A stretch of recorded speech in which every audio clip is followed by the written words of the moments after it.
Здравейте, мили деца!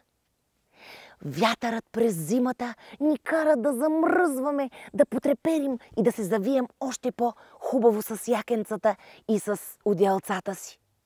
Пролетта пък идва с южният развигор, който разлиства горите. Точно за това се казва развигор. Лятото през юни месец връхлитат силни летни бури с дъждове и градове, разместват керемидите по селските покриви. Есента пък идва един веселяк, който си играе с есенните листа и ни забавлява с красотата им.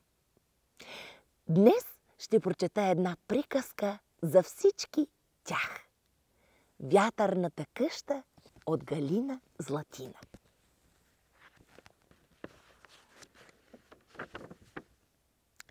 Всеки ден във вятърната къща някой вятър отдалеч се връща. Хвърля шапката, крилата свива, ляга си и уморен заспива. А докато той отдъхва вече, някой друг е литнал надалече. Някого все няма в този дом. Ето, зимните вихрушки, щом се завърнат сладко да поспят, развигорът тръгва пак на път. Ала за добри не ги мислете, че разбойници са ветровете.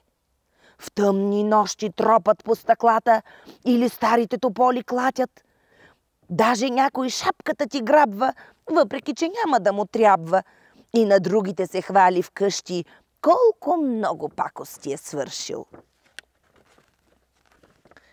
Вятърната къща е голяма, построена на скала забата, на самия връх на планината. Но врата, ако потърсиш, няма. Влизат през прозорците направо, блъскат ги надясно и наляво. Тропат, добър ден не казват даже. А едно добро дете ще каже, невъзпитани са ветровете. Тъй, че за добри не ги мислете. А веднъж във вятърната къща вятърче едно се втурна също. Хвърли своята шапка и с тревога викна: помогнете, сам не мога. Виждам две деца, че ни следят. Нещо си записват всеки път. Даже ни рисуват с боички. Знам, че сме невидими, но всички, малки и големи, щом разлистят, блокчетата им ще се замислят. Ще научат колко са проклети и къде живеят ветровете. Всички се спогледаха с уплаха. Изведнъж опасността разбраха. Бягайте да бягаме далече! Зимната вихрушка тихо рече. Толкова сме лоши, че едва ли нечие сърце ще ни пожали. Есенният вятър слуша, пък накрая му дойде до гуша. Ей, страхливци, че нали децата също правят пакости различни? Тъй, че ние, пакосливи братя, може пък да сме им симпатични. Я почакайте една минута. Взе си шапката и се залута. Някъде навътре из гората. Изведнъж се блъсна в децата. Той се стресна, те пък се разсмяха. Но листата им се разпиляха и докато се усетят, ето, вятърът ги вдигна към небето. Я, какъв крадец! Върни ги, чули! Ала чак от каменните кули той им отговори. Извинете, но разбойници са ветровете. Кой крадец откраднатото връща? И се скри във вятърната къща. Там на куп голям изсипа всички листове, изпъстрени с боички. С думички в куплети наредени, всички бяха страшно изумени. Нас ли са рисували? Добри ли или зли са ни изобразили? Есенният вятър сви крилете и виновно каза: погледнете, с рисунките като летях, думички изпаднаха от тях. Ветровете взеха да въздишат. И сега дали сами ще можем думичките правилни да сложим, на местата им да ги напишем? Бурята, която беше стара, се обади. Имайте ми вяра. Зная, че децата само могат да разсеят вашата тревога. Затова сега при тях идете и кажете им: Деца, простете. Думичките верни намерете, на местата им ги напишете, че сами не могат ветровете. Немирник. Като истински вълшебник, хиляди вълшебства прави. Искам да се срещна с него, той се крие и не дава.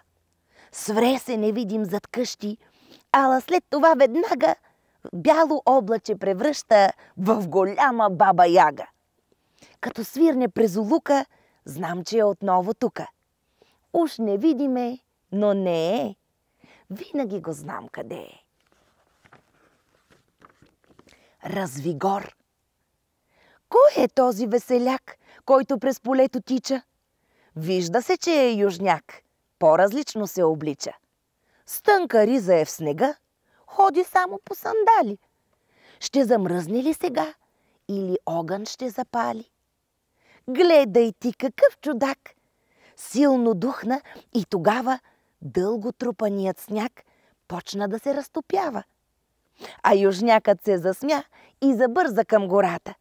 Сред дърветата се спря, клоните им поразклати. Сгря ги с топлия си дъх и когато се усмихна, пъпчиците с остър връх лекичко се поразвиха.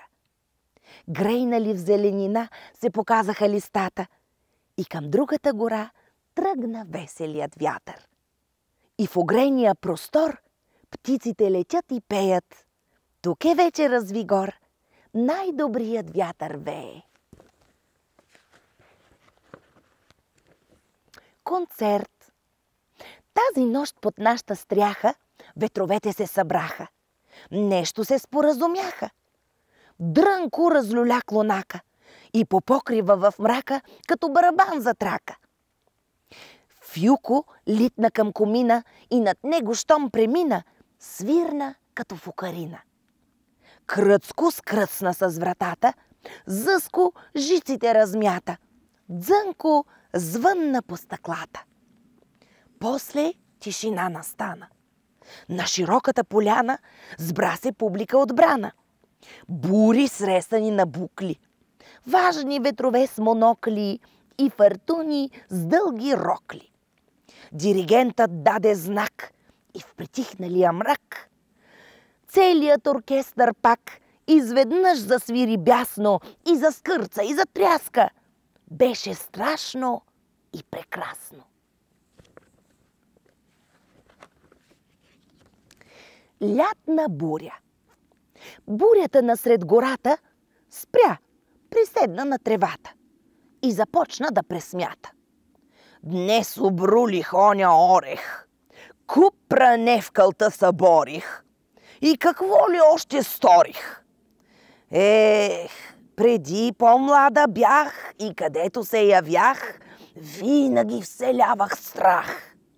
Среврах литах над селата, керемидите премятах и ги чупех на земята. Остарявам ли? Не знам, ала вече ме е срам, че полюшвам се едвам.